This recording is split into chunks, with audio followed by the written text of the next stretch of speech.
Қайырлы күн. KEW форумның оқырмандары, тыңдармандары, бүгінгі подкастымызға қош келдіңіздер. Бұл подкаст негізі алғашқы подкаст болып саналады. Бұл подкастта ағылшынша тілінде жүргіземіз. Бүгінгі подкаст қонағымыз Франческо Ла Камера мырза. Франческо Ла Камера, Mr. Франческо, welcome to our podcast. Welcome to KEW forum. Thank you for joining and thank you for your time to spend with us in the podcast. We will have some kind of like a general question about IRENA organization, about its role, responsibilities in the global energy mix. IRENA plays a leading role in supporting global shift toward renewable energy. From your perspective, what are the biggest implementation challenges countries are facing today in terms of financing, in terms of regulation, in terms of technology, and how is IRENA addressing them in practice? That's a very good question. In fact, it's a series of questions in one. First of all, IRENA is a multilateral organization. Today we have 171 member countries. And the goal of the agency is very clear. We promote the use of renewable energy around the world. So where we are with this, as we have been saying in all the occasion in this forum, we are going to a new energy system that will be largely dominated by renewables, with the complement of hydrogen, mainly green, and the sustainable use of biomass. This is happening. Last year, 91% of new power capacity was renewable. In more than 90% of the cases, renewable has been the most convenient way to produce power. So we see that the market has made its choice. So the question is not where we are going, this is clear, but the speed and scale of this transition. Progress, yes. Yeah. And what we see, three overcoming barriers that we have to be overcome. One that has been reflected in many of the intervention in this in the forum in these 2 days is the infrastructure. So we need grid that interconnected, flexible, balanced, and allow for the fast distribution of electrons in where the demand of electricity exists. The other barrier is the legal environment. Still, the market is designed looking more at the fossil fuel than renewables. We need long-term contracts for making the market better respond to the need to speed up and scale up the transition.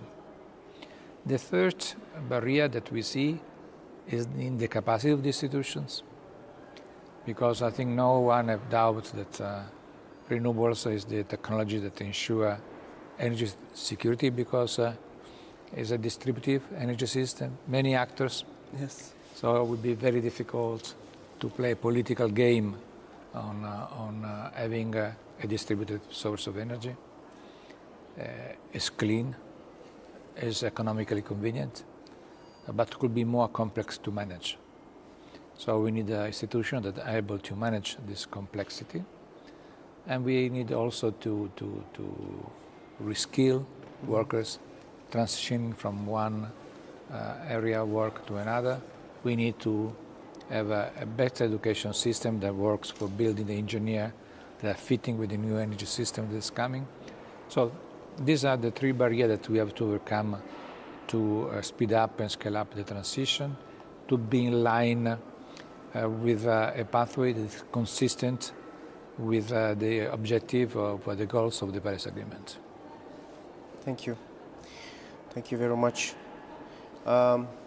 Acknowledging the IRENA's function, role in the world energy mix, there is a Energy Transition Accelerator Financing platform, and also there is a Climate Investment Platform. They are designed to mobilize finance projects for clean energy. And in this perspective, what was the main lessons that been learned from these initiatives as a platform in terms of bridging the gap of financing? So, these are relatively young initiative. The idea was very simple. So try to facilitate the financing of good projects. Mm-hmm. And IRENA is doing that. So we receive projects and we enter in consultation with the proponent, try to get all the information needed to have a pre-assessment of the bankability of the project. Yes. Then we present the project to our financial partners, and they may express interest in funding a loan with other partners. Mm-hmm. And we as IRENA, we continue to work and we build the financial close of the project. It has been very successful in Uzbekistan with a project of 900 megawatts of solar energy in 3 different locations, putting together the Asian Infrastructure Investment Bank, Mazda, the European Investment Bank, Swiss Re, for investment, but it's the 10% of what has been invested in Africa last year. So it seems working, the linking with the project that we are building a good pipeline of projects, assessing bankability, and then the financial part. This is without bureaucracy, because we just make our own assessment. And why this is useful? Because this reduces dramatically the transition cost of the bank system. Yes. Because the project they have agreed by the proposing country, and also if it is a private investment, and fitting in the planning of the country, and having good economical result. So naturally, the financial institution, they have to go through their due diligence. But this means that we have shortened the process of financing that may last for years in 6 to 8 months. So you're accelerating basically the process, and without any bureaucracy, building this capacity. Absolutely. And this sense also of Africa, no? This initiative that we launched for Central Asia. So we work with the country on the strategies, on the plans, but also on facilitating the funding. Central Asia is always well receiving financial flow from investors. I think that we can do more in this respect, and so making possible that the strategy of the country will be really implemented and having at the end more clean energy into the system. Yeah, that's peak steps in the clean energy area and also the regions, and especially as you mentioned, Central Asia has abundant renewable resources from starting from the solar, wind, hydropower. But faces a challenge as well in mobilizing this investment, as you mentioned, as well as integrating the renewables to the existing infrastructure and the grids. How does IRENA plays the role in these regional opportunities and challenges in the energy transition of this region? In some way, we have already presented now through the financial platform to supporting countries their own strategies, prevent the strategies. We have also supported countries in the preparation of the national determined contribution under the Paris Agreement. But we have also another interesting initiative, that is the Alliance of the Utilities, that we call UNESA. No? This is also very important for exchange experience, because what I think is really needed in the region is to have a clear understanding how we can balance the system with different nationalities. Yes. So this is very important, having this exchange of experience here, and also giving the chance to the utilities to match themselves in building options, planning, and then implementation of projects. Thank you. And also one of the players in the region is Kazakhstan. And Kazakhstan had set as ambitious targets in terms of clean energy, renewable energy, while remaining a major hydrocarbon producer. So platforms like, as you mentioned, CIP and the ETF who can help to support financing these projects and managing the stakeholders. How can Kazakhstan strike the balance between the energy security, economic development, and sustainability, being as a hydrocarbon producer? I mean. Yeah, you know, that's, it's obvious that in a country that has the economy strongly based Yes. on oil and gas, this cannot disappear in a moment. But naturally, the leadership here is also conscious that the market is moving in a certain direction. And the geopolitics is changing, Yes. becoming multipolar in some way. Yes. And naturally, who will be able to produce electricity at a lower cost in the future will have a better place in the new order that is going to be designed. So naturally, again, it's not possible to stop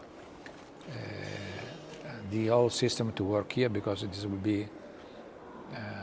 be destroying the economy.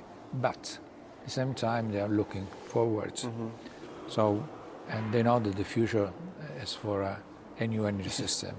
So it's important to try to find the balance among these elements. But it's good to notice that anyway we have experimented and by hand, so in discussing with the different ministers of the different countries, that the way to renewables is well traced, and they really want to work hard for doing that, going that direction.